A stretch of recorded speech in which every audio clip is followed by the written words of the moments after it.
Alhamdulillah. Wassalatu wassalamu ala Rasulillah Muhammad ibn Abdillah wa ala alihi wa sahbihi wa man wala. Subhanaka la ilma lana illa ma 'allamtana innaka antal alimul hakim. Rabbi shrah li sadri wa yassir li amri wahlul 'uqdatan min lisani yafqahu qawli, amma ba'd. Saudaraku sekalian yang saya muliakan, apa sih artinya hijrah? Hijrah itu artinya pindah. Pindah dari satu keadaan kepada keadaan yang lainnya. Diwajibkan untuk hijrah dari keadaan yang buruk menuju kepada keadaan yang baik. Kamu kalau ingin di hari akhirat nanti menuju ke surga, maka dari mulai sekarang pastikan jika sebelumnya kamu masih mengarahkan langkah menuju selain surga, kamu sudah harus memastikan langkah putar balik menuju surga. Maka saya akan sampaikan padamu beberapa pesan.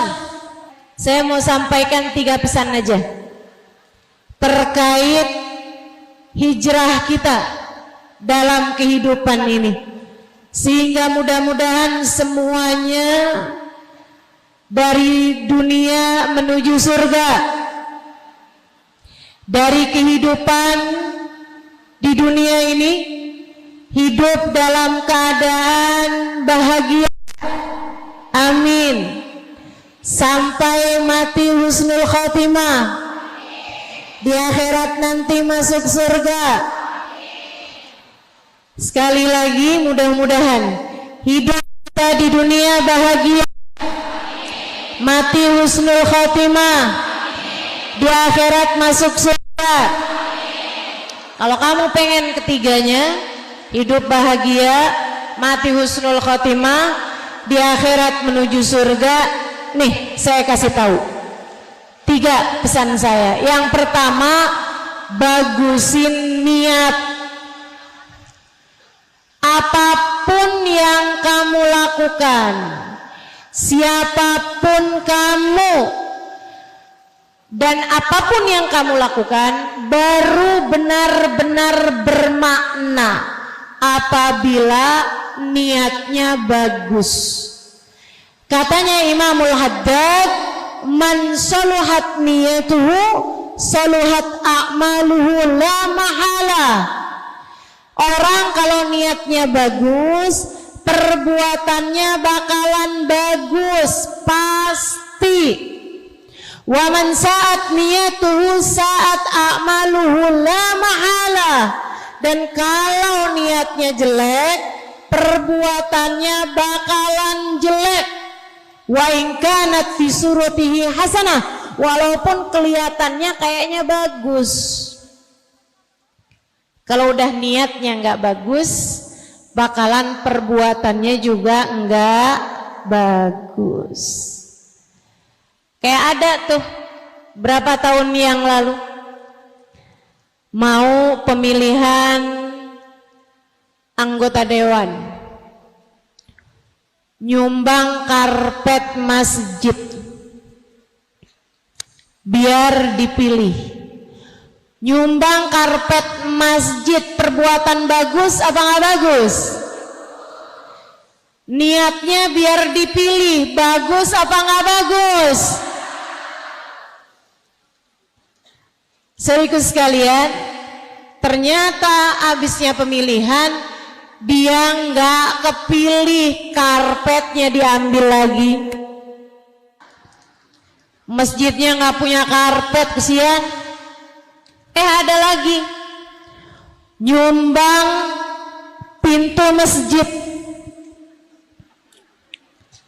ternyata nggak kepilih juga. Habis selesai pemilihan, pintunya diambil lagi, masjidnya jadi nggak punya. Masya Allah. Perbuatan sebaik apapun niatnya harus bagus. Kamu di rumah biasakan punya niatan-niatan yang bagus. Ibu biasa masakin buat anaknya kan? Kalau masak niatnya yang bagus, Bu. Dan jangan lupa niat. Jangan asal masak aja. Ya Allah, saya niat masak buat anak dan suami. Biar kami semuanya makan makanan yang sehat. Sehingga bisa jadi sebab kami menjadi kuat beribadah kepadamu ya Allah. Sambil niat, ya Allah, jadikanlah makanan ini sebagai makanan yang membawa kebaikan, banyak membawa kebaikan bagi diri-diri kami dari dunia hingga kelak di hari akhirat nanti. Jangan salah, Bu. Saya dulu waktu sekolah SD, waktu saya kecil, segini, kecil, biar begini saya pernah kecil juga loh, Bu. Saya waktu sekolah SD itu, zaman saya kecil, selalu saja juara kelas dan tidak pernah merasa kesulitan untuk belajar. Saya mudah untuk masuk pelajaran-pelajaran yang diberikan. Setiap pagi sebelum berangkat sekolah, saya akan cium tangan abah saya, cium tangan umi saya, kemudian abah saya akan pegang ubun-ubun kepala saya. Beliau kemudian berdoa, barakallahu fiik, disebul ubun-ubun kepala saya. Saya dulu meyakini bahwasanya apa yang dikerjakan abah saya membuat otak saya encer, sehingga saya lebih mudah mendapatkan pelajaran-pelajaran dan memahami ilmu yang saya dapat di sekolah. Jadi kalau ada teman yang nanya, kok kamu pinter sih? Jawaban saya, iya, karena saya disebul sama abah saya, didoakan sama abah saya. Beliau meniup ubun-ubun kepala saya sambil berdoa, barakallahu fiik, semoga Allah memberkahimu nak. Saya dulu punya keyakinan itu yang membuat saya jadi cerdas. Dulu itu keyakinan saya tanpa tahu kebenarannya. Tapi ketika dewasa, saya tahu bahwa ternyata hal yang seperti itu memang berpengaruh bagi saya, sebab otak ini terdiri dari cairan, dan cairan tubuh kalau disampaikan kalimat-kalimat yang baik, apalagi doa-doa yang indah, ia akan menjadi cairan yang indah pula. Molekul-molekulnya, sel-sel dalam air tersebut akan membentuk bentuk-bentuk yang sangat indah dan menjadi kekuatan untuk mengerjakan kebaikan-kebaikan. Jadi para guru yang kepengen santri-santrinya, pelajar-pelajarnya pada pinter-pinter, jangan suka ngomel. Para ibu yang kepengen anakmu cerdas-cerdas, jangan suka marah-marah. Apalagi marah-marahnya sambil masak. Masakanmu itu semuanya cairan. Cairan tersebut, air tersebut, kalau kamu marah-marah, ia akan jadi sesuatu yang rusak, masuk ke dalam tubuh anak-anakmu, merusak otak merusak kesehatan, merusak hati, merusak anggota tubuh. Itu sebabnya Imam Al-Ghazali menyampaikan dalam salah satu kitabnya, siapa yang sepanjang harinya kepengen bagus, awalilah pagi hari dengan bacaan dan ucapan-ucapan yang bagus. Bu, jadi kalau lagi masak niatnya yang bagus, baca doa dan harapan-harapan yang bagus, insya. Ibu-ibu sekalian, saya jarang nyikat kamar mandi karena saya malas dan karena biasanya ada yang nyikatkan kamar mandi saya. Tapi kalau saya sedang nyikat kamar mandi, saya akan nyikat kamar mandi sekaligus dengan niatan-niatan. Saya bilang, ya Allah, saya hanya bisa membersihkan kamar mandi. Yang bisa membersihkan hati saya hanya Engkau yang dapat melakukannya. Ya Allah, saya hanya bisa membersihkan dinding-dinding kamar mandi, lantai-lantai kamar mandi, toilet-toiletnya. Tapi yang dapat membersihkan saya dari dosa-dosa hanya Engkau ya Allah yang dapat melakukannya. Kamar mandi kalau nggak digosok, kalau nggak dibersihkan, begitu menjijikkan. Demikian pula dengan hati kita, jiwa kita, kalau tidak mendapatkan ampunan dari Allah, hati kita dapat menjadi tempat yang begitu menjijikkan juga. Jangan sampai hatimu menjadi tempat yang menjijikkan. Bu, sambil nyapu niatnya yang bagus. Ya Allah, saya sapu ruangan rumah saya. Sapukanlah pikiran-pikiran kotor dari pikiran saya. Sapukanlah sampah-sampah yang memenuhi ruang hati saya. Kalau kamu pagi-pagi buka horden, buka jendela, kamu bilang sama Allah, ya Allah, yang saya lakukan hanya bisa buka jendela, sehingga udara di luar bisa masuk ke dalam rumah. Saya minta kepadamu ya Allah, bukakanlah hati kami sehingga rahmat-Mu mudah untuk masuk ke dalam hati-hati kami. Niat dengan niat-niat yang bagus, insya Allah. Itu untuk hal-hal sederhana yang bisa kita lakukan, apalagi hal-hal besar yang kamu lakukan dalam kehidupan. Adik-adik yang pengen kawin, kalau kamu kawin, jangan niat cuman biar seneng, apalagi cuman sekedar biar bisa jawabin omongan tetangga yang suka nanya, kapan kawin?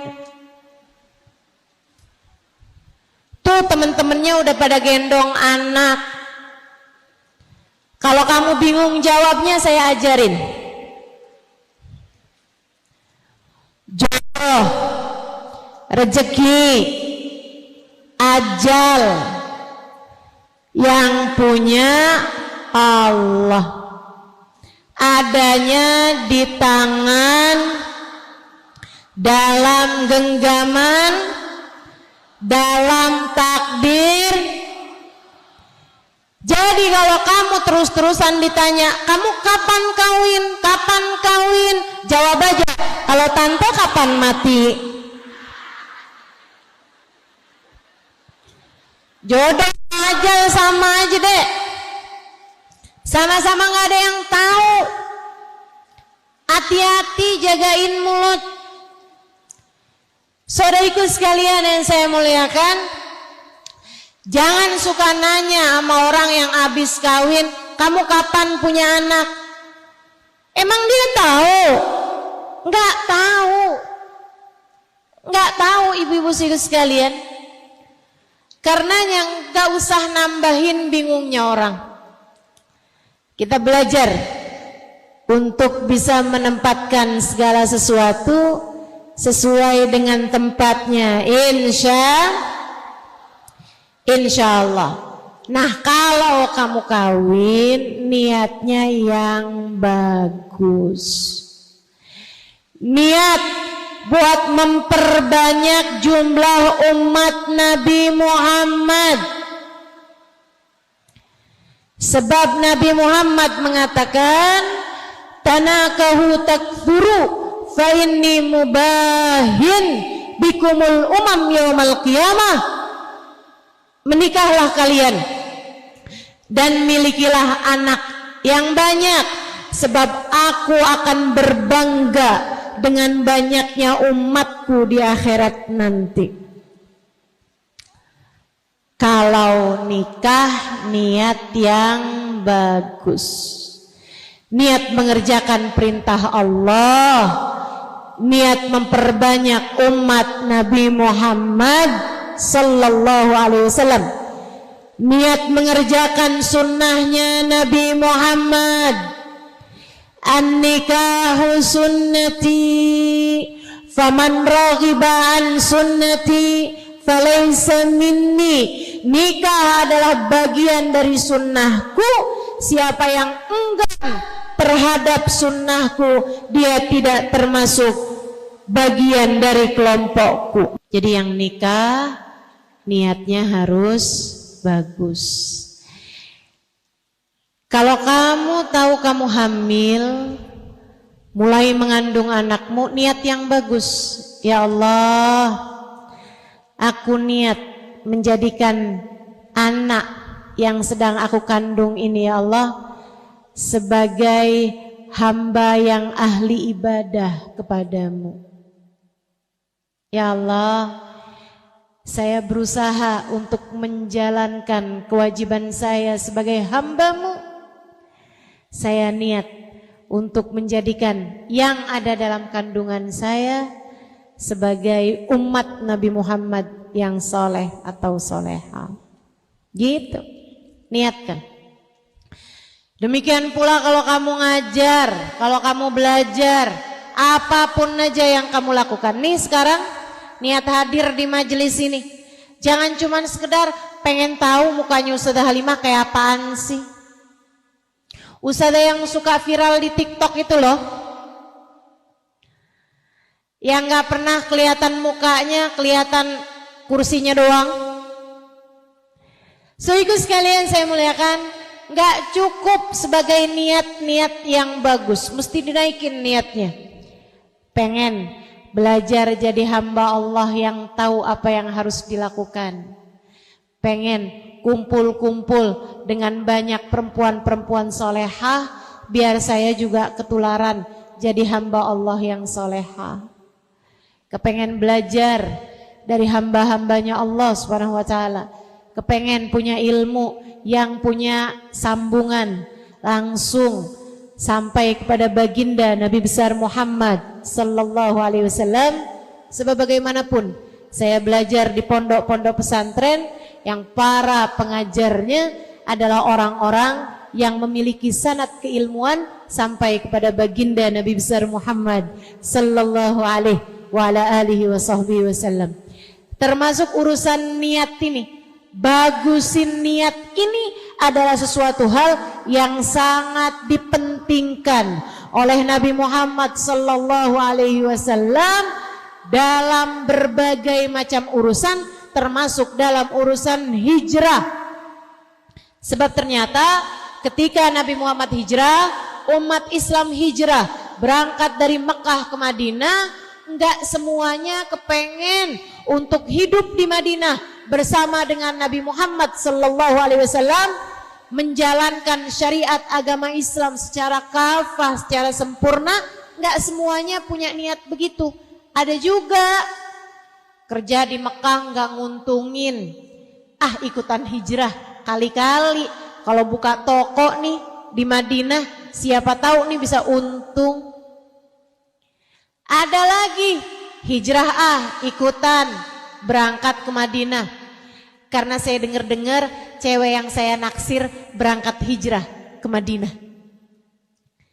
Namanya Ummu Gais.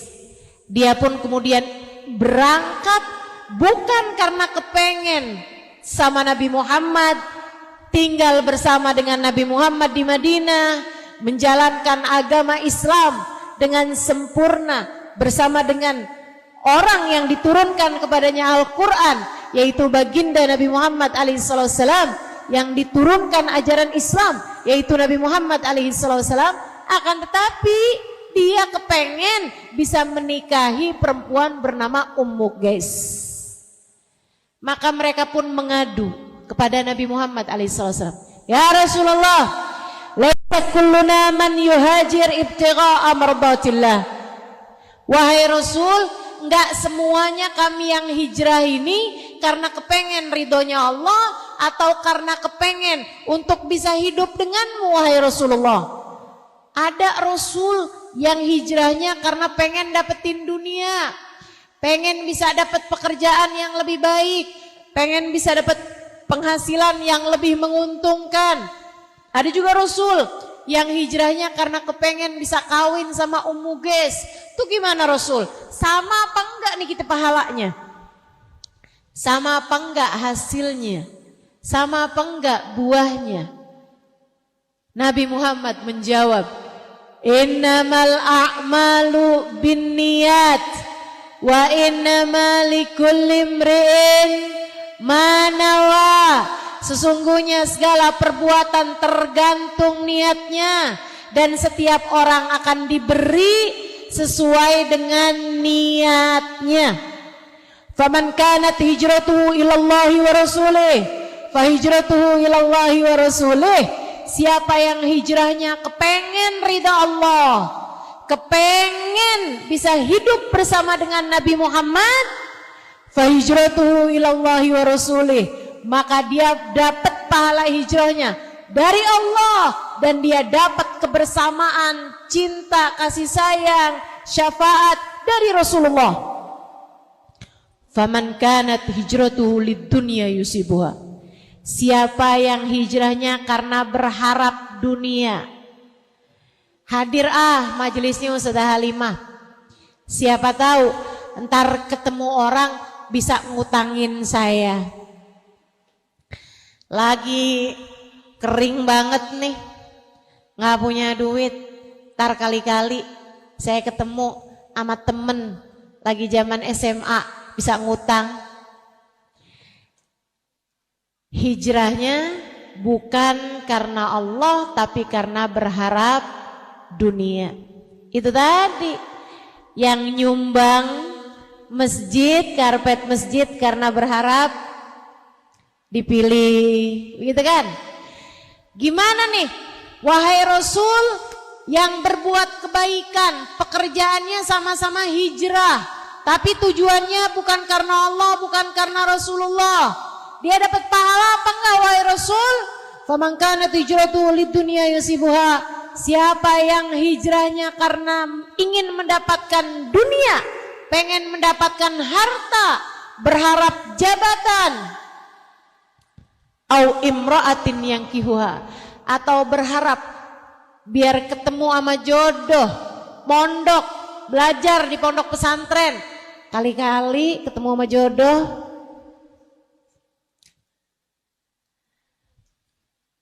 Hadir pengajian, kali-kali entar dikenalin sama abangnya siapa kek gitu, sama anaknya siapa kek gitu.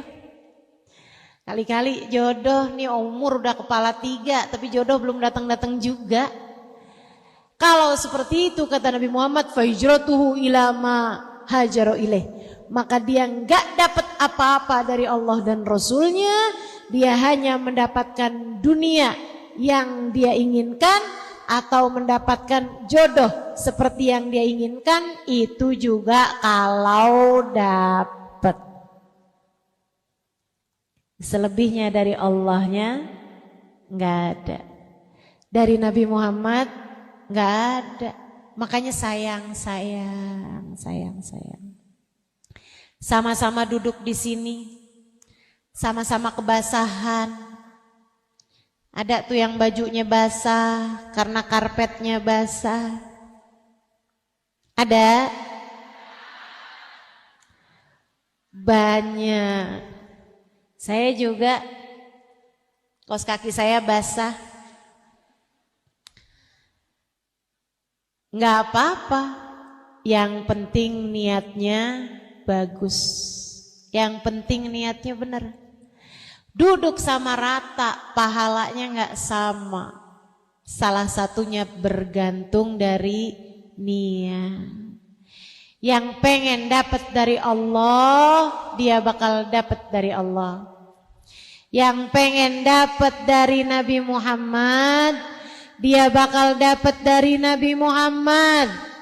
Tapi siapa yang kepengennya cuman urusan dunia, siapa yang kepengenannya cuman urusan manusia, dia hanya dapat dari apa yang dia niatkan, itu pun kalau dapat. Sayang, yuk kita benerin niat. Yuk kita benerin niat dengan mikir. Belum tentu yang kita inginkan dikasih sama Allah, tapi yang sudah pasti kita semuanya bakalan mati. Jangan sampai begitu kita mati gak ada apa-apa, gak ada hasil dari apa yang sudah kita kerjakan. Kita bilang, ya Allah, pahala sholat duha mana? Allah bilang, nah kamu sholat duha kan urusannya pengen dapat rezeki yang luas. Udah saya luaskan rezekimu waktu di dunia. Di sini sudah tidak ada lagi. Oh ya Allah, saya setiap malam baca surat Ar-Rahman. Iya, kamu memang membacanya, tapi kamu membacanya biar suami kamu tambah sayang. Udah saya kasih waktu di dunia. Sampai dengan kamu mati, suami kamu tidak pernah poligami. Kamu mati, suamimu baru kawin lagi, langsung 4. Saudara sekalian yang saya muliakan, kalau semua yang kamu lakukan di dunia hanya untuk mendapatkan dunia, lantas dengan apa kiranya kamu menghadap Allah Subhanahu wa ta'ala? Saya ulangi, ini penting buat jadi bekalanmu menghadapi tahun-tahun yang akan datang. Kalau semua yang kamu lakukan di dunia hanya untuk mendapatkan dunia, lantas dengan apa kamu nanti menghadap Allah Subhanahu wa ta'ala? Kalau semua perjuanganmu, semua keinginanmu, semua cita-citamu sebatas hanya urusan duniamu, bekalan yang mana yang akan kamu bawa untuk hari hisab? Bekalan yang mana yang akan kamu bawa untuk menghadap Allah Subhanahu wa ta'ala? Bekal yang mana yang akan kamu bawa biar pantas ada dalam rombongan baginda Nabi besar Muhammad sallallahu alaihi wasallam menuju surga Allah Subhanahu wa ta'ala? Karenanya Bu, saran saya, jangan bela mati-matian apa yang tidak kamu bawa mati. Jangan habis-habisan untuk sesuatu yang tidak kamu bawa mati.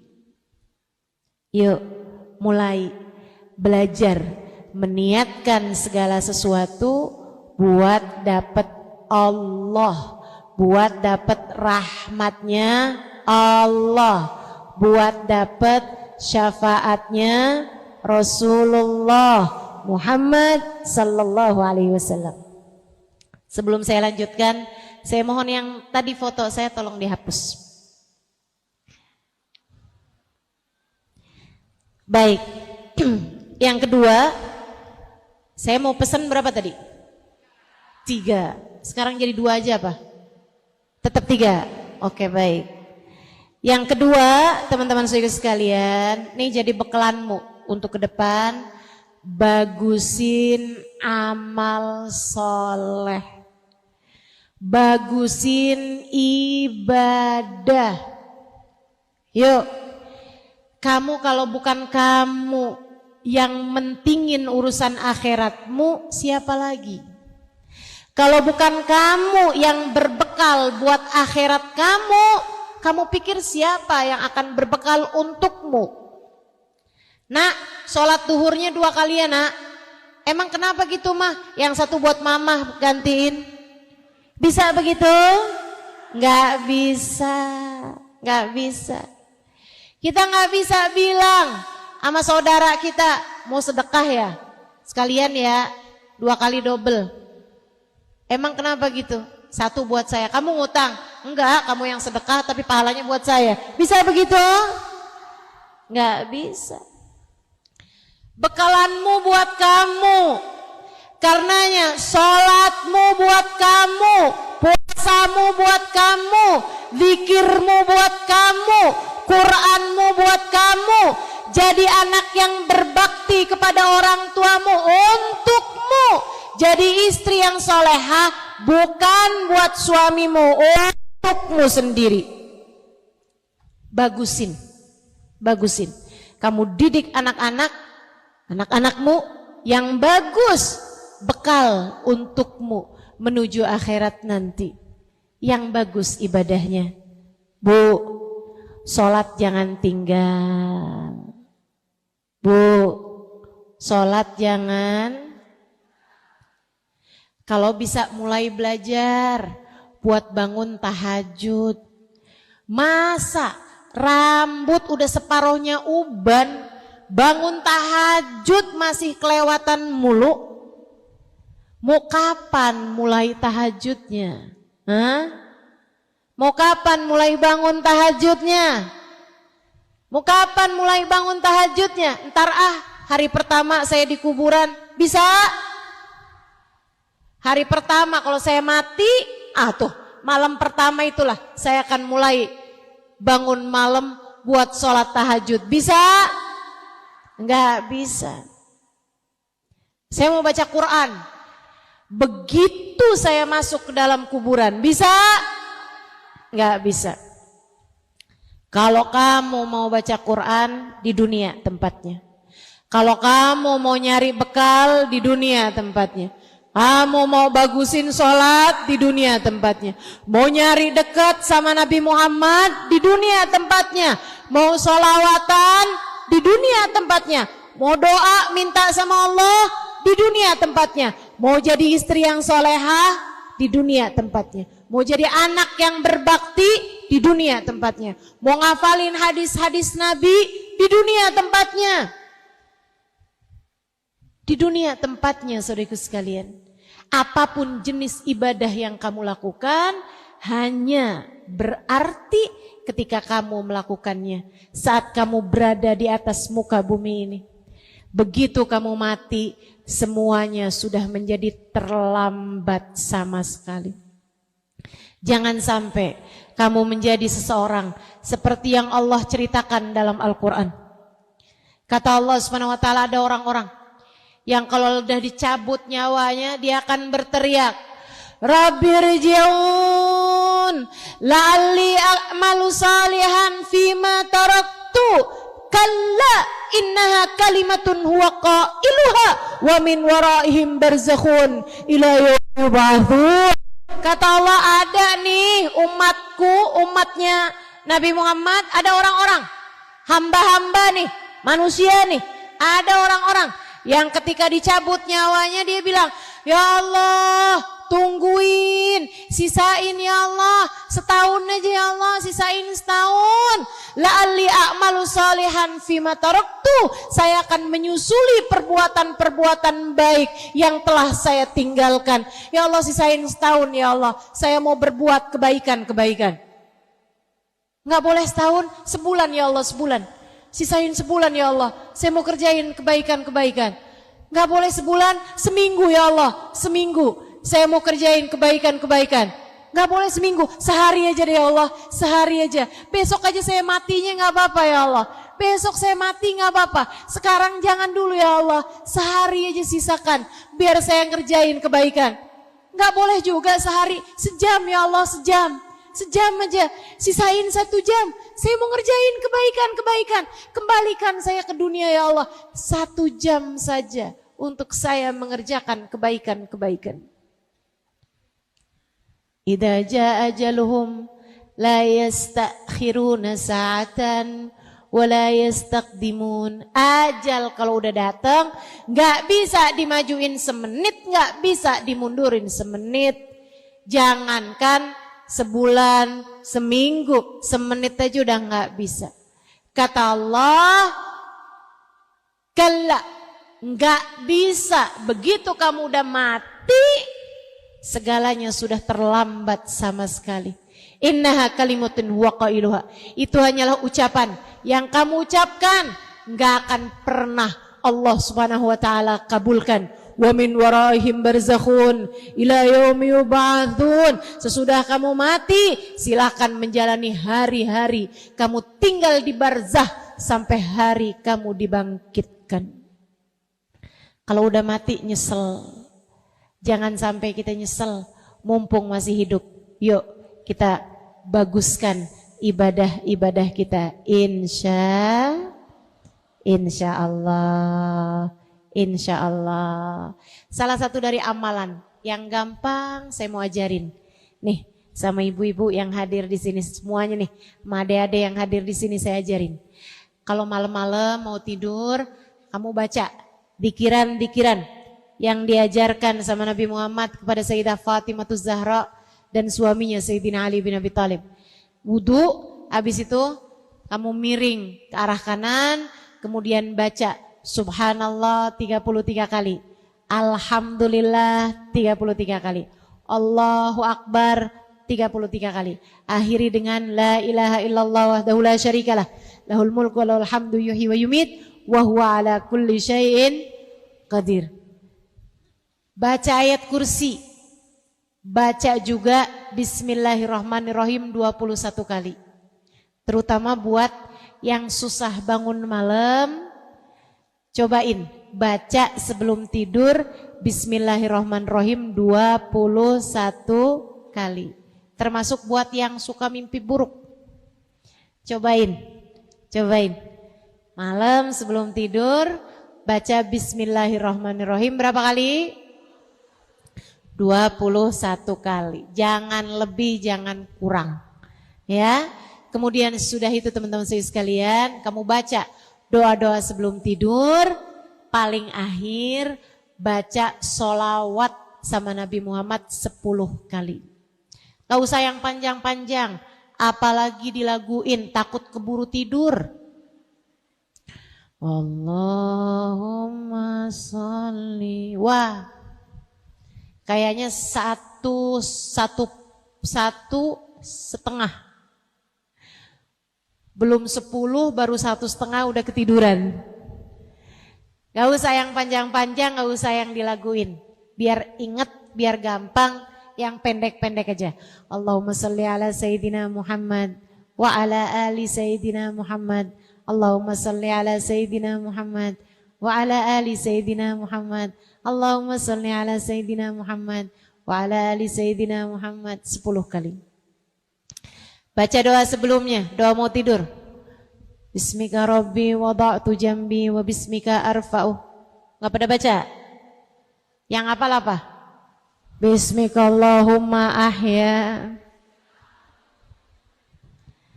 Baiklah kalau begitu. Dah gak apa-apa baca itu. Bismika Allahumma ahya wa bismika amut. Tapi mulai nanti malam kamu bacanya pakai hati. Ya Allah, saya nggak bisa tidur kecuali ketika Engkau tidurkan saya. Saya nggak bisa bangun kecuali Engkau bangunkan saya. Saya juga ya Allah, kalau Engkau nggak bangunkan saya akan mati. Dan saya juga nggak bisa mati kecuali jika Engkau telah menentukannya. Bismikallahumma ahya, dengan takdirmu, dengan izinmu ya Allah aku hidup, dengan takdirmu, dengan ajalmu pula aku akan mati. Ya Allah, tidur sebagai hambamu ya Allah. Jika bangun nanti ya Allah, bangunkan pula saya sebagai hambamu.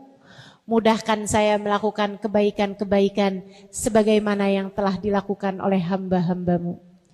Kemudian kamu baca sholawat 10 kali. Kamu minta sama Allah, ya Allah, tidurkan saya sebagai umat Nabi Muhammad. Kelak bangunkan saya sebagai umat Nabi Muhammad. Dimanapun tempatnya, ya Allah, jadikanlah saya umat Nabi Muhammad yang selalu dalam pandangan kasih sayang Nabi Muhammad. Nanti kalau ibu-ibu bangun, begitu sadar, langsung baca. Alhamdulillahilladzi ahyana ba'dama amatana wa ilaihin nusyur. Ya Allah, terima kasih. Engkau telah memberikan kepadaku kehidupan setelah sebelumnya Engkau menjadikan aku tidak sadar. Hanya kepadamulah aku kembali. Ya Allah, aku bangun sebagai hambamu ya Allah. Mudahkan aku melakukan ketaatan kepadamu pada hari ini ya Allah. Kemudian kamu baca lagi sholawat yang pendek tadi 10 kali. Allahumma salli ala Sayyidina Muhammad wa ala ali Sayyidina Muhammad. Allahumma salli ala Sayyidina Muhammad wa ala ali Sayyidina Muhammad. Sebanyak 10 kali kamu bilang, ya Allah, hidupkan saya sebagai umat Nabi Muhammad. Ya Allah, jadikan saya mendapatkan syafaat Nabi Muhammad dimanapun dan kapanpun saya berada. Ya Allah, tetaplah jadikan saya umat yang diterima oleh Nabi Muhammad. Bisa diamalkan? Insya Allah. Ibu-ibu sekalian yang saya muliakan, kata Nabi Muhammad, man shalla alayya asyar marat hina asbah wa hina amsa wajibat lahu syafaati. Siapa yang bersolawat padaku 10 kali saat sebelum tidurnya pada malam hari, 10 kali saat sebelum bangun, saat sudah bangun dari tidurnya, maka dia wajib untuk mendapatkan syafaatku. Alhamdulillah. Yang terakhir pesan dari saya adalah bagusin hati. Pertama, bagusin apa? Kedua, bagusin apa? Ibadah. Ketiga, bagusin hati. Hati yang bagus yang kayak gimana, Ustazah? Hati yang bagus yang tidak punya kebencian terhadap siapapun. Yang tidak punya kebencian terhadap siapapun. Yang tidak taruh dendam di hatinya terhadap siapapun. Udah, orang bikin salah sama kamu wajar. Toh kamu pun juga pernah bikin salah kepada orang. Kalau kamu kepengen salahmu sama orang dimaafkan, maka kamu harus belajar untuk bisa memaafkan kesalahan orang lain kepadamu. Insya maafin Bu, salahnya orang. Maafin Kak, salahnya orang. Maafin Dek, salahnya teman-temanmu. Siapapun yang pernah berbuat salah kepadamu, maafkanlah. Sebab man afa'ufi, siapa yang mudah memaafkan, ia pun akan mudah dimaafkan salahnya oleh Allah Subhanahu wa ta'ala. Mudah-mudahan Allah baguskan amal ibadah kita. Mudah-mudahan Allah baguskan niat-niat kita dengan penuh kebaikan, dengan penuh keindahan. Allah pun berkenan untuk memberikan segala keindahan buat kita sekalian, insya Allah. Niat, sejak sekarang niat agar nih kita berniat untuk melakukan segala hal-hal yang baik yang dapat meningkatkan nilai kita di sisi Allah Subhanahu wa taala. Insya kita niat pula meninggalkan dosa-dosa yang dapat menjadikan diri kita dimurka oleh Allah Subhanahu wa taala. Na'udzubillah min dzalik. Na'udzubillah min dzalik. Semoga semua yang sudah terlibat Allah panjangkan umurnya, Allah sehatkan badannya, Allah mudahkan urusannya, Allah kabulkan hajatnya, Allah berkahi kehidupannya, Allah muliakan dunia akhiratnya. Segenap syaraif, segenap pimpinan majelis ta'lim, pimpinan pondok pesantren, segenap ustadzah yang mudah-mudahan semuanya dirahmati dan dicintai Allah Subhanahu wa taala. Dan juga tentu saja semua yang hadir di majelis ini, baik ibu-ibu, kakak-kakak, adik-adik, anak-anak, yang semoga semuanya dirahmati dan dicintai Allah, disayangi dan disyafaati Nabi besar Muhammad sallallahu alaihi wa ala alihi wa sahbihi wasallam insyaallah. Amin ya rabbal alamin. Orang yang wajahnya cantik tapi hatinya menderita, banyak apa enggak tuh? Banyak. Meskipun yang wajahnya cantik, hatinya bahagia juga banyak.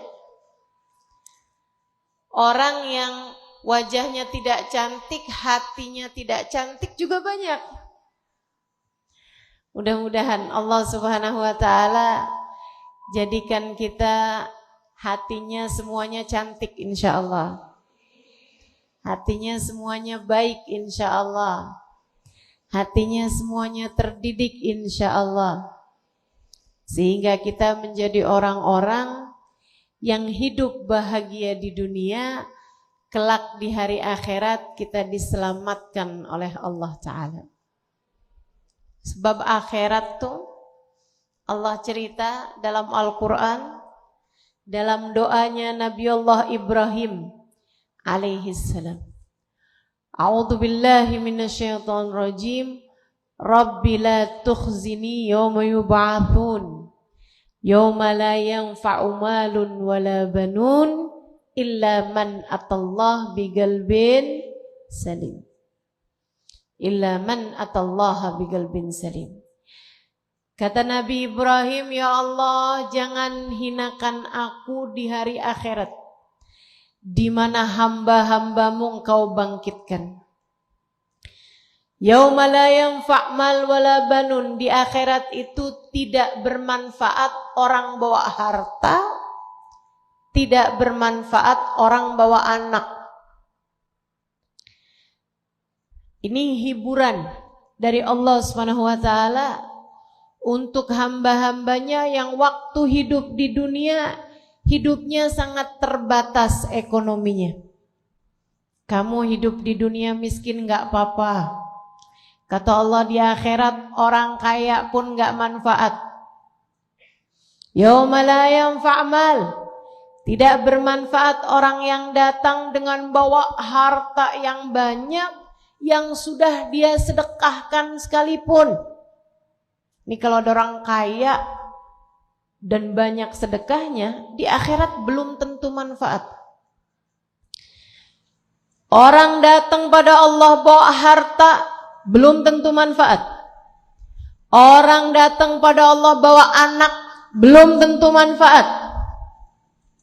Yang manfaat, yang pasti selamatnya siapa ya Allah?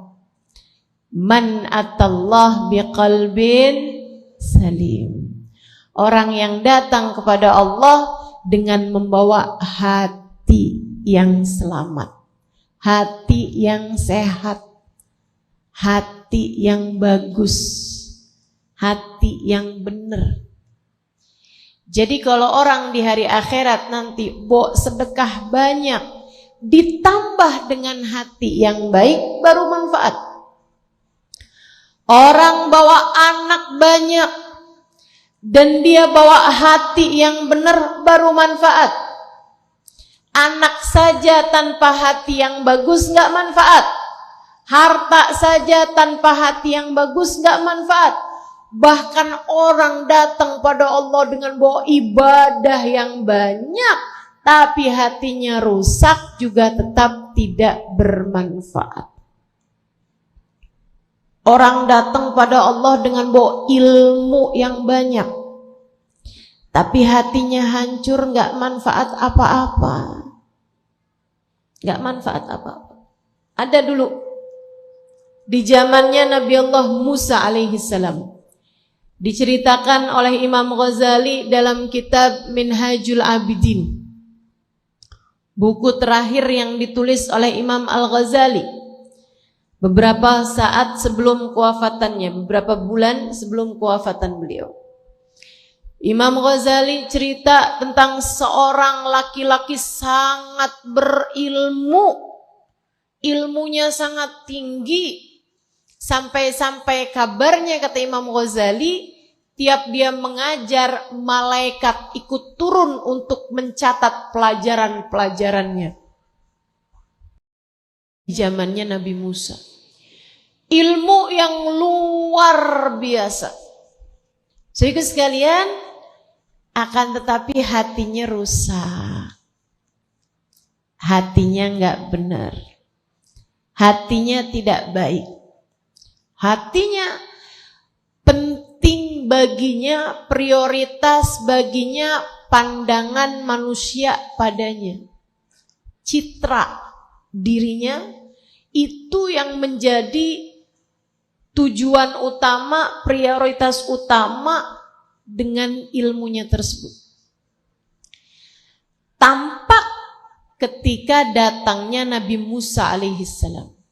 Nabi Musa satu waktu berkunjung ke daerah tersebut.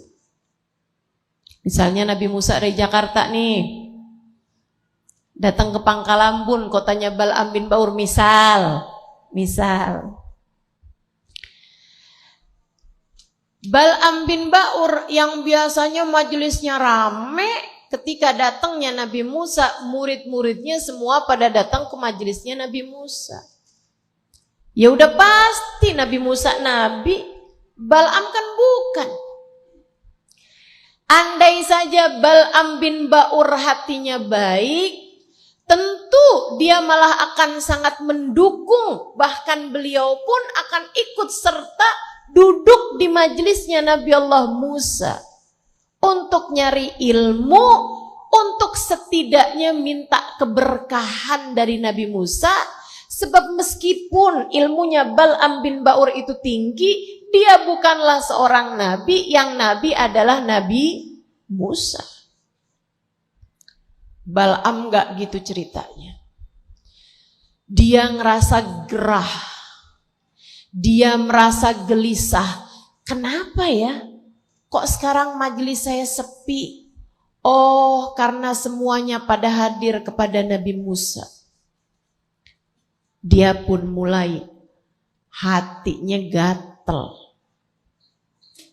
Hatinya ada kuman, ada bakterinya nih, yang dia biarkan. Besoknya lagi tambah sepi, besoknya lagi dia merasa orang tidak peduli padanya, sampai datang beberapa orang-orang munafik, beberapa orang-orang yang memang menjadi perwakilan-perwakilan setan buat ngomporin hamba-hambanya. Ini sering terjadi. Mengadu domba satu sama lain, sama-sama orang soleh diadu domba. Tapi kalau Nabi Musa tentu saja tidak akan mampu sesiapapun menggoda Nabi Musa, karena Nabi Musa seorang nabinya Allah SWT. Bal'am enggak gitu. Bal'am disamperin orang-orang munafik, kemudian mereka bilang, Syekh, bentar lagi nih Syekh, kamu akan jalan di jalan-jalanan kota ini, enggak ada siapapun yang peduli kepadamu. Semua orang hanya akan peduli kepada Nabi Musa, dan mereka semua akan meninggalkanmu. Bal'am pun kemudian dia merasa dirinya terzolimi. Dia merasa dirinya tersakiti dengan kedatangannya Nabi Musa. Lihatin tuh hati kalau nggak bagus kayak begitu. Mudah merasa terancam. Wah, kalau ustadzah ini dihormatin, nanti saya nggak lagi dihormati. Wah, kalau si ibu itu dihormatin orang lain, nanti saya tidak lagi dihormati orang. Wah, kalau anaknya dia dilamar, kemudian jadi nikah, sementara anak saya nggak nikah-nikah, saya akan turun image saya di tengah masyarakat. Nanti saya dikatain sebagai ibunya perawan tua. Wah, kalau begini nanti saya akan begini. Waduh, sangat penting baginya pandangan orang. Dan ketika itu kamu merasa terzolimi, seolah-olah ada orang-orang yang telah mengambil hakmu dari pandangan baik masyarakat. Penyakit hati nih, hati-hati. Sampai membuat Bal'am sholat malam. Seperti mana biasanya dia memang biasa sholat malam. Habis selesai sholat, selesai ibadah, dia berdoa. Ya Allah, tidakkah Engkau lihat saya menjadi ditinggalkan umat karena kedatangan Musa di tempat kami? Ya Allah, tidakkah Engkau lihat saya menjadi tidak berarti di tengah masyarakat, padahal saya membawa ilmu-Mu ya Allah, padahal saya membawa dakwah menuju-Mu ya Allah, padahal saya membawa jalan menuju surga. Gara-gara Musa ya Allah, saya menjadi ditinggalkan oleh umat saya. Ya Allah, hancurkanlah Musa. Hati kalau tidak terdidik, kita harus benar-benar minta kepada Allah. Semoga Allah mendidik hati kita, teman-teman. Biar hati kita pada jadi baik.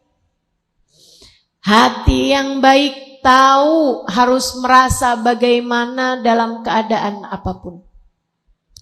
Kita meminta kepada Allah SWT pandangan kasih sayang Allah SWT kepada hati kita, sehingga mudah-mudahan hati kita menjadi terbenahi insya Allah.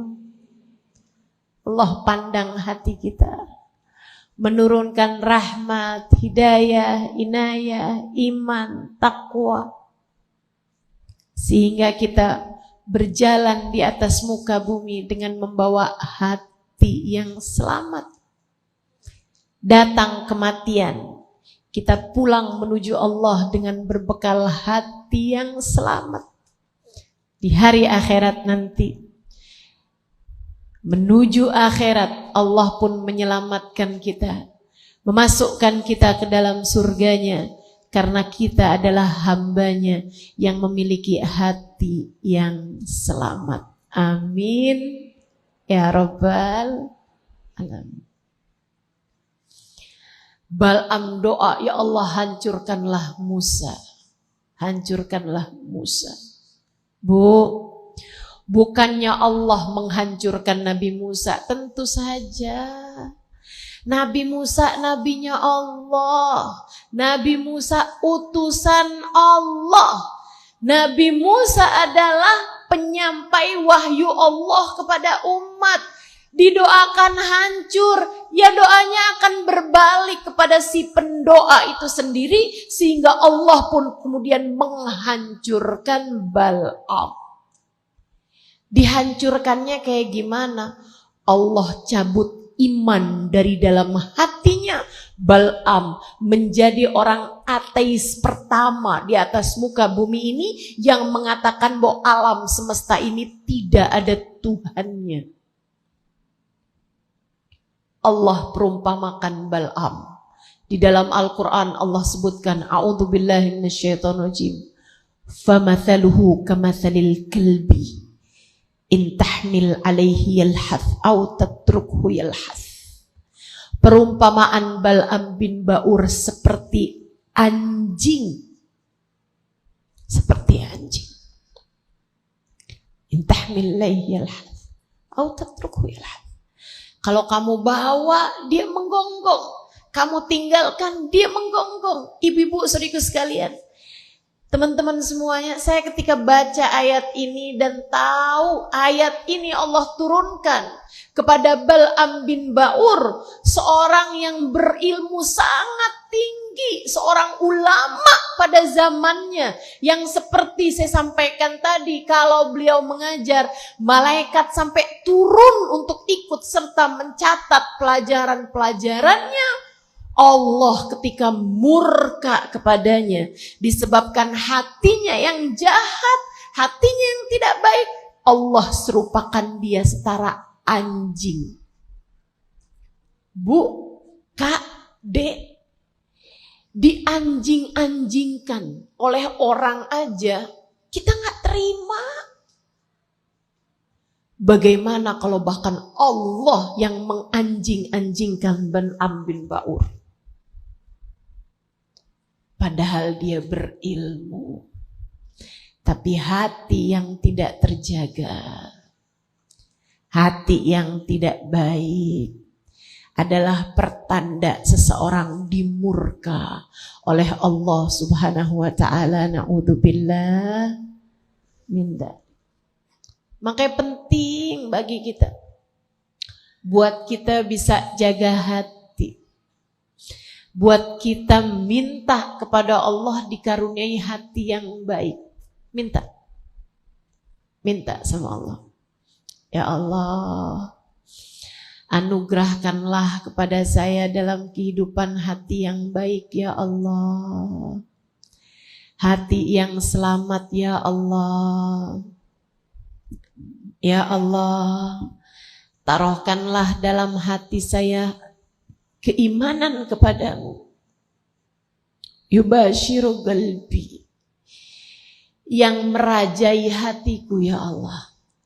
Keimanan yang memenuhi seluruh ruang hatiku. Hatta a'lam annahu la yusibani illa ma katabtahu alayya wa ardini bima qassamtahu li. Kata Nabi Muhammad tuh, salah satu doa yang dibaca Nabi setiap pagi sebelum Nabi Muhammad sholat subuh, sesudah adzan subuh doa fajar. Itu boleh dilihat buat teman-teman yang nyari doa-doa yang bagus, teman-teman sekalian, ada tuh di kitab Khulasatul Madad, kitab susunan guru saya, guru kami Sayyidil Habib Umar bin Hafid di Tarim sana itu ya. Nah, itu ada namanya Khulasatul Madad An-Nabawi. Saudaraku sekalian saya muliakan, di dalamnya ada terdapat doa fajar. Atau kalau enggak, teman-teman bisa cari. Nih zaman-zaman era teknologi seperti ini, silahkan googling di Yahoo. Enggak ya? Kalau googling di Google ya. Silahkan cari, nih ibu-ibu bingung nih. Nih googling tuh apa gitu. Itu loh Bu, di apa tuh namanya, pencarian gitu ya, searching ya. Ah itu bisa tulis tuh di situ tuh, doa fajar. Nanti akan keluar tuh doanya Nabi Muhammad sallallahu alaihi wasallam, dibaca pagi hari sebelum sholat subuh. Banyak di antara doa tersebut, panjang doanya, tuh kebanyakan Nabi meminta urusan hati. Memang Nabi kita Muhammad sallallahu alaihi wasallam paling ngerti apa yang dibutuhkan sama umatnya, paling paham apa yang membuat Allah Subhanahu wa taala ridho kepada kita. Makanya doa sepanjang itu kebanyakan mintanya urusan hati. Salah satunya Allahumma a'tini imanan sadiqan. Ya Allah, karuniakanlah kepadaku keimanan yang sesungguhnya dalam hatiku ini. Yubashiru qalbi, yang memenuhi seluruh ruang hatiku. Hatta alam annahu la yusibani illa ma katabtahu alayya. Sampai saya ngerti, ya Allah, apapun yang kau tetapkan dalam kehidupan adalah hal terbaik yang kau berikan dalam kehidupanku ini. Wa ardini bima qasamtahu li. Jadikan hati saya, ya Allah, selalu ridho dengan apapun yang telah engkau bagikan, yang telah engkau takdirkan, yang telah engkau tetapkan bagiku. Masya Allah. Hati, teman-teman sekalian, paling penting. Hal terpenting dalam hidupmu ini bukan mata, bukan telinga, bukan lisan, bukan ilmu, bukan ibadah, melainkan hati. Kalau saya bilang bahkan bukan ilmu, bukan ibadah, apalagi harta, apalagi anak, apalagi suami. Ibu-ibu sekalian saya muliakan, artinya bahwa andai kamu dalam hidup gak pernah punya suami sekalipun, gak apa-apa. Kamu mungkin buat selamat, kamu mungkin buat bahagia di dunia maupun di akhirat nanti. Andai sepanjang hidup di dunia kamu gak dikasih harta banyak-banyak sama Allah, gak apa-apa. Kamu mungkin buat selamat, kamu mungkin buat bahagia di dunia sampai kelak di hari akhirat nanti. Andai sepanjang hidup di dunia, kamu menikah lama belum dikaruniai anak, enggak apa-apa. Enggak pernah punya anak, enggak apa-apa. Kamu mungkin buat selamat, kamu mungkin buat bahagia dari dunia sampai di akhirat. Andai waktu di dunia kamu dikasih sama Allah ilmu yang enggak banyak-banyak, enggak apa-apa. Kamu mungkin buat selamat, kamu mungkin buat bahagia di dunia sampai kelak di hari akhirat nanti. Andai waktu di dunia kamu punya ibadah yang bahkan gak banyak-banyak, tapi semua yang Allah perintahkan kamu laksanakan, yang Allah larang kamu tinggalkan, tapi gak banyak. Gak punya sholat sunnah banyak, gitu ya, gak punya sedekah banyak, gak pernah berangkat umroh, apalagi haji, begitu misalnya. Gak punya zikiran banyak-banyak, sholat sih gak pernah tinggal, subuh, duhur, asar, maghrib, isya gak pernah tinggal. Tapi bahkan tahajud jarang-jarang, semalam tahajud, seminggu libur, misal, gak apa-apa. Kamu mungkin buat selamat. Mungkin buat selamat. Mungkin untuk bahagia di dunia sampai kelak di hari akhirat, kalau kamu punya satu hal ini. Apa itu? Hati yang baik. Tapi begitu kamu tidak punya hati yang baik, ada hasud, ada iri dengki, ada kesombongan, merasa diri yang paling hebat, merasa diri yang paling solehah, merasa diri yang paling dermawan, hati yang punya banyak kebencian, sama suami sendiri dia benci, sama mertua dia benci, sama saudara ipar dia benci, sama kakak adiknya sendiri rebutan warisan, sampai saling hujat satu sama lain. Saudariku sekalian, sama tetangga masalah, sama teman masalah, hati yang tidak memiliki kebaikan kepada orang lain. Kalau hidupmu dengan membawa hati yang semacam itu, kalau hidup kita dengan membawa hati yang tidak selamat semacam itu, maka akan sulit bagi kita untuk bisa selamat di dunia ataupun di akhirat. Sulit bagi kita menjadi seseorang yang hidupnya bahagia dari dunia sampai kelak di hari akhirat nanti. Karenanya penting bagi kita buat kita bilang sama Allah, ya Allah, selamatkanlah hati kami ya Allah.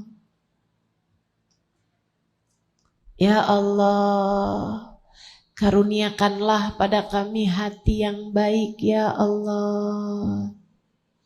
Ya Allah, bersihkanlah hati kami ya Allah. Ya Allah, baguskanlah hati kami ya Allah. Minta sama Allah. Ya Allah, lapangkanlah hati kami ya Allah. Ya Allah, muliakanlah hati kami ya Allah. Minta kepada Allah.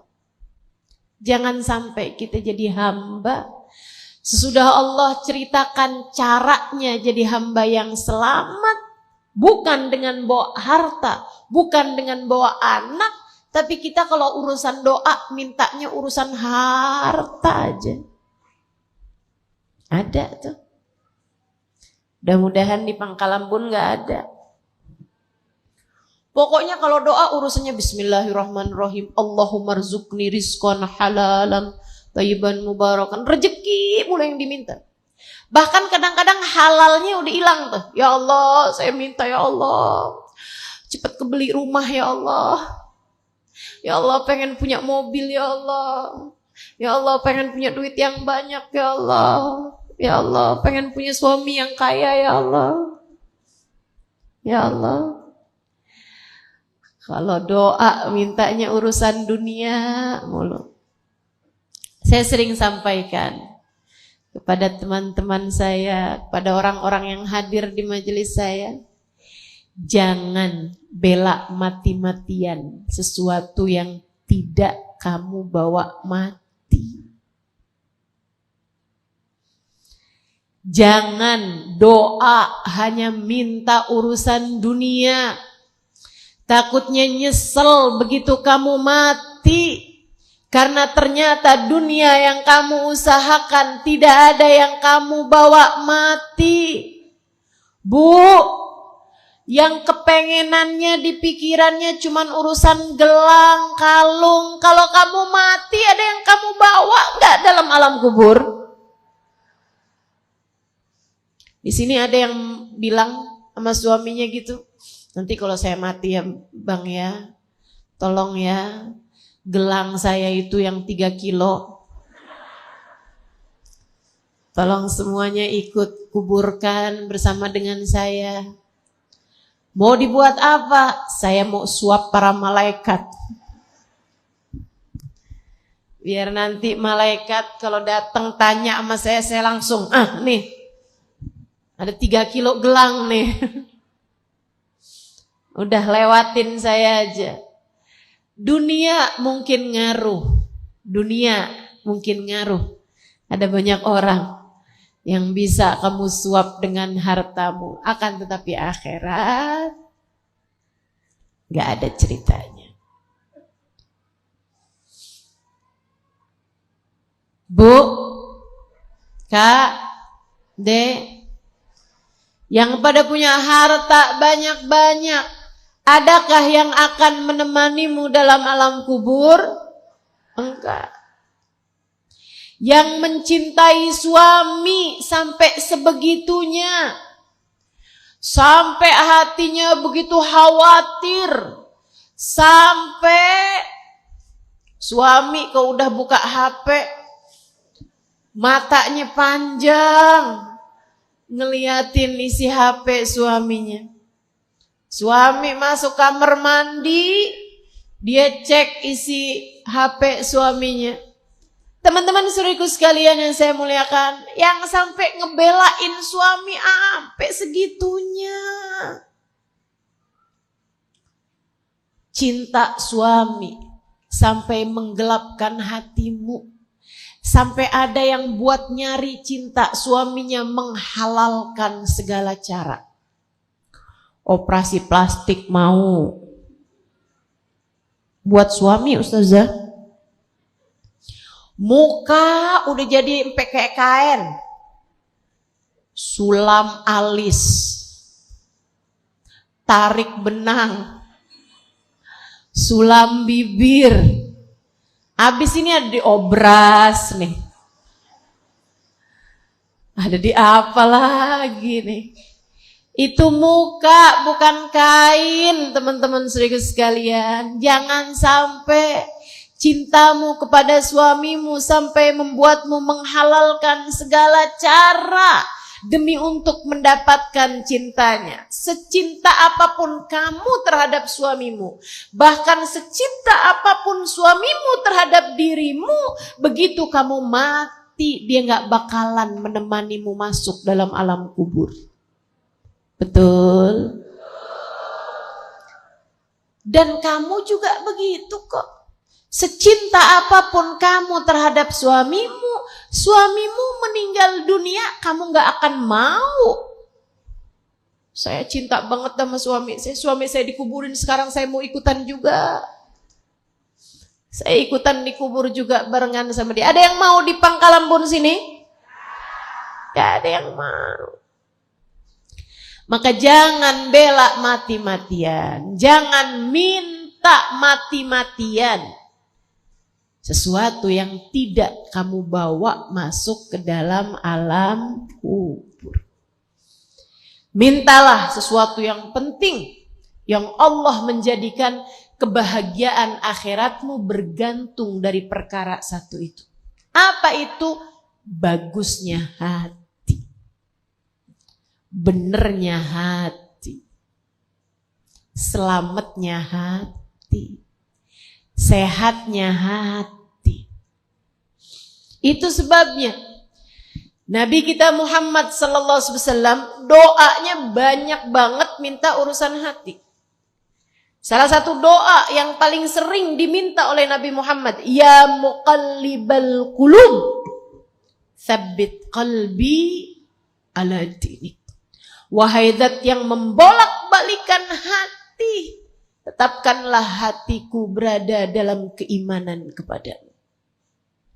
Bu, Nabi doa seperti ini karena Nabi tahu urusan hati itu yang paling penting, dan juga karena Nabi Muhammad hendak mengajarkan kepada kita umatnya betapa pentingnya perkara hati.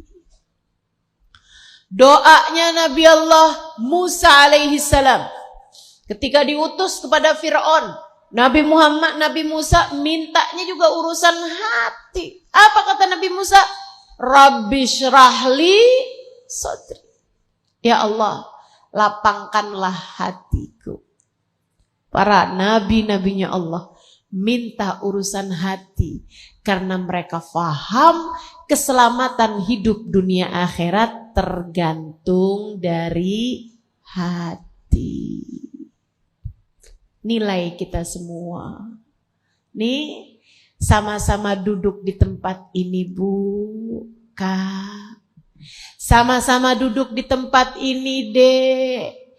Kita dipandang sama Allahnya enggak sama. Kalau ada rahmat yang turun, rahmat turunnya juga enggak sama. Enggak dibagi rata.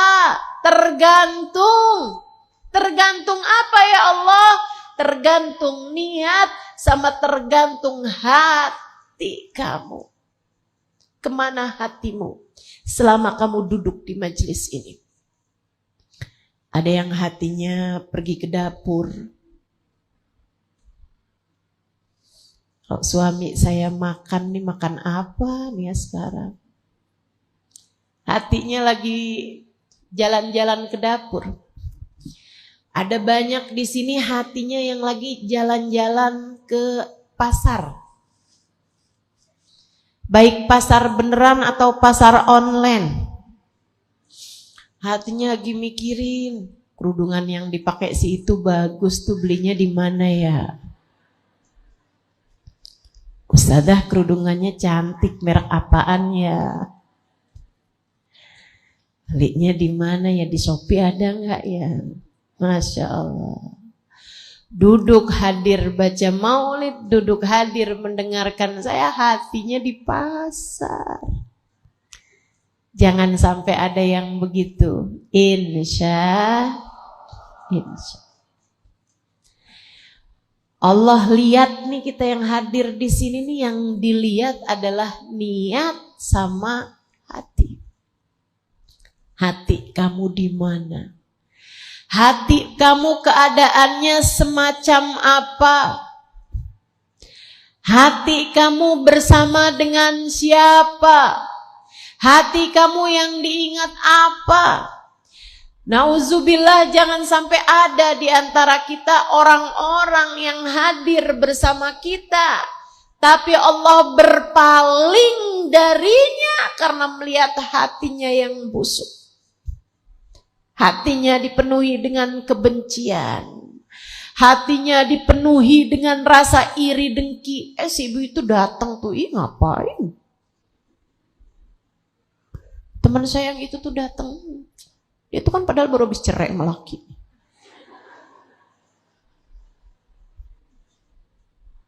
Hati-hati. Hati-hati sama urusan hati. Saudaraku sekalian saya muliakan, maka penting bagi kita urusan hati. Ini gimana caranya nih untuk kita membenahi hati kita? Yuk kita pelajari. Yang pertama, teman-teman saya sekalian, kalau kamu ingin membenahi hatimu, ini proyek panjang. Ini adalah pekerjaan panjang, pekerjaan seumur hidup. Yang bahkan Imam Al-Ghazali alaihi ridwanullah, beliau mengatakan, saya ditanya tentang hal apa paling berat untuk saya lakukan di atas muka bumi ini. Saya jawab, menata hati. Hal paling berat untuk saya lakukan, kata Imam Al-Ghazali, adalah menata hati. Agar tak cinta kecuali karena Allah, agar tak bangga kecuali karena Allah, agar tak benci kecuali karena Allah, agar tidak memiliki rasa apapun kecuali yang diridhoi oleh Allah. Makanya sesuatu hal yang berat banget buat kita lakukan. Proyeknya panjang. Akan tetapi kita terus lakukan insya Allah. Pengen benahi hati wahai perempuan, pengen benahi hati wahai muslimah, nomor satu yang harus kamu lakukan adalah bersihin dulu tuh hatinya.